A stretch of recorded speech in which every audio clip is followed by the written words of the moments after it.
Work and fluid force. So work and fluid force is from chapter 6, application of definite integral. So before moving to the explanation of this chapter, let me introduce myself. So my name is Kim Sein-il. I'm from Department CE in first year, freshman from Paragon International University. So what we have here in this section, working fluid force, work done by a constant force. Actually, all of the things they require definite integral. That's why they are in the application of definite integral. So we have work done by a constant force, work done by a variable force along a line, Hooke's law for spring, F equal K times X, pumping liquid from container, fluid, pressures, and force. So in everyday life, work is activity involving mental or physical effort done in order to achieve a purpose or result. Like in physics, work is like the energy transfer to or from object. We call that a body, and that body subsequent displacement. And a fluid is like a substance that has no fixed shape that able to flow easily. In physics, a fluid is like a liquid, gas, or other substance that continuously deform under external force or shear stress. So in this section, we'll show you how to calculate work and application in real life. So first, work done by a constant force. So when a body moves a distance d along a straight line as a result of being acted on by a force of a constant magnitude F in the direction of motion, we define the work W done by the force on the body with the formula W equal F times D. So work equal force times distance. And the SI unit is Newton meter or joule. So for example of the kind of work is like a motion of the ball falling toward the ground. So where displacement of the ball is like in the direction of the force of gravity. So second, work done by the variable force along a line. So definition, the work done by a variable force f of x in the direction of the motion along the x-axis from a equal a to x equal b is w equal integral from a to b f of x dx. Because work done by a variable force is determined by dividing displacement into a small interval, so the work done by the component f of x of varying force as the particle move from xi to xf is exactly equal to area under the curve. So for this example 1, lifting a rope, a mountain climber is about to hold a 50-meter length of hanging rope. How much work will it take if the rope weighs 0.624 Newton meter? So solution, we find W, we find work. So the force required to hold up the rope is equal to the rope weight, which varies steadily and is proportional to x. So the length of it is f of x equal to 0.624x. So the work is equal to integral from a to b f of x dx, and we plug in the number, it will be equal to integral from 0 to 50 f of x is 0.624x, and dx we got 6.624, which is equal to 0.624 and x squared over 2 from 0 to 50, and that will be equal to 780 joule, 780 joule. And third is Hooke's law for spring F equal to K times X. So Hooke's law says that the force required to hold a stretched or compressed spring X unit from its natural unstressed length is proportional to X. In symbol, K equal to force constant or spring constant. F equal to K times X, where F is like applying force, K is the spring constant, and X is the displacement from the original length.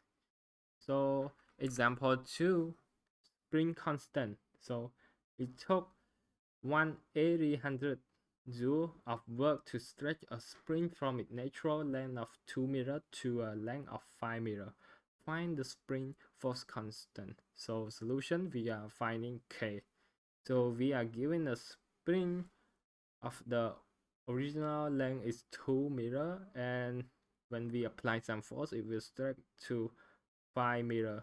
So first we need to find K, so we have to find work first. So work equal to the integral. So this is actually a spring changing from 2 meter to 5 meter, right? So that means that our X will be changing from 0 to 3, and f of x is equal to kx. So we plug that in to the integral, we get k and x squared from 0 to 3, which equal to 9k over 2, and W is equal to 1800 joule. So 9k over 2 equal to 1800. That k will be equal to 400 Newton meter. So pumping liquid from container. So how much work does it take to pump all or part of the liquid from a container? Engineers often need to know that the answer in order to design or choose the right pump to transform water or some other liquid from one place to another. To find out how much work is required to pump the liquid, we imagine like lifting the liquid out on a one thing horizontal slam at the time and applying the equation of W equal force times distance to each slam. Then we evaluate the integral. This leads to as the slam become thinner and more thinner. The integral we get each time depend on the weight of the liquid and the dimensions of the containers. But the way we find integral is always the same. So the next example will be showing how we find the work that we pumping liquid from the container. So in this example, we need to figure out the work that we need to pump all of this water from this tank to the top so that the water can be out. So first of all, of course, we need to know work, and we know that work is equal to force times distance, and force is pretty much like weight, right? So work equal to distance times weight, and weight equal to mass times gravity, and mass equal to density times volume. So altogether, work equal to distance times gravity times density and time volume. So here we go, let's figure out the volume first. Okay, so that's usually the hardest part because you need to do like geometry and algebra. So to do volume, we need to look at the given figure. So first we set up x and y. So the cut here will be the cylinder right here, and it's like a small disc, so it's like cylinder, right? The value of cylinder, it will be equal to pi radius square times thickness. So the small change in the cylinder in the y-axis here will be dy. That will be the thickness, and the radius will be x. So x will be square, and so the value of cylinder will be pi h squared dy, and the gravity will be 9.8, density, let's say, will be 1000, and distance. So the distance, we need to figure the distance from the disk to the top of the water here, from this into the top of water. here so that the water can be out, and based from the teacher, the picture from the this to here will be y, from the this to here will be y, and the height will be 10, so the distance from here to here will be 10 minus y, and we plug all that in, those the work will be equal to integral from 0 to 8. So from 0 to 8, because we want to find all the water to pump out, so the 2 meter here is empty space, so we get 10 minus 2 meter, we get 8, so we will need to do integral from 0 to 8. So integral from 0 to 8, 10 minus y times 9.8 times 1000 pi x squared dy. So x here is not the same as dy, so we need to change x to y so that we can do the integral. So to change x to y, we do find slope. So slope equal to y2 minus y1 over x2 minus x1, we get 5 over 2, so y will be equal to 5x over 2, and we find x, so it will be equal to 2y over 5. So we plug that x into the integration, we get the answer roughly around 3.36 times 10 to the power of 6 joule. So fluid pressure and force. So fluid pressure is the force of liquid fluid per unit of surface area. So in a fluid that is standing still, the pressure P at the depth 8 is fluid weight density W times 8, and we get P equal to W8, and fluid force on a constant depth surface is F equal to PA, and P equal to W times 8, so we plug that in. F, the force fluid, the fluid force will be F equal to W times 8 times area A. So the integral for fluid force again a vertical flat plate. So suppose that a plate submerged vertically in the fluid of weight density W run from y equal to A to y equal to B on a y-axis. Let A of y be the length of the horizontal strip measured from left to right along the surface of the plate at the level y depth.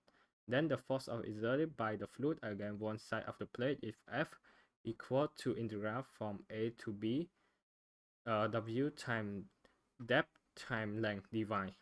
So this is the weight density. So fluid weight density is W, is it weight per unit volume, and the typical value is pound per feet cube. And example 5. Find the fluid force on the vertical side of the semicircle tank from the water with the radius of 2 feet. So solution, we first look at the formula. So we need work, depth, and length. So the length will be equal to x squared plus y squared equal to 2 squared. So the 2 here is radius. So 2, so we find x here, we get x equal to the square root of 4 minus y squared.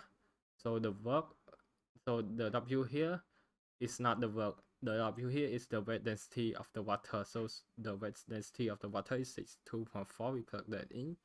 And integral from -2 to 0 is -2 to 0 here. And then the depth is minus y. And the length is x equal to here. And then we need to multiply that by 2. So the answer will be roughly around 332.8 pounds. And that's all from me and all from this chapter. And here's the quote: failure is success if we learn from it. From Malcolm Forbes. And thank you everyone for listening.